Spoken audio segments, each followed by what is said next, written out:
கும்பகோணத்தில் தேவேந்திரகுல வேளாளர் உறவின் முறை நல சங்கம் சார்பில் இமானுவேல் சேகரனார் 68வது குரு பூஜையை முன்னிட்டு மாலை அணிவித்து மலர் தூவி மரியாதை செலுத்தினர்.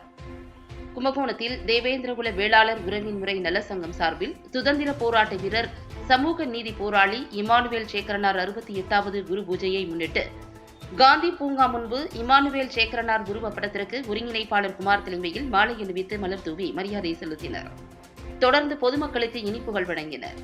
இதில் இந்திய தேசிய காங்கிரஸ் மாவட்ட பொதுச் செயலாளர் சிவாஜி சேகர், தேவேந்திரகுல வேளாளர் உறவின் முறை நலசங்க பொறுப்பாளர்கள் விஜயகாந்த், பசுபதி பாண்டியன், பாசறை பொறுப்பாளர் குமரவேல், தேவேந்திரகுல மக்கள் இயக்க இளைஞரணி செயலாளர் கீர்த்திவாசன் மற்றும் புதிய தமிழகம் நிர்வாகிகள், பொறுப்பாளர்கள் உள்ளிட்ட ஏராளமானோர் கலந்து கொண்டனர்.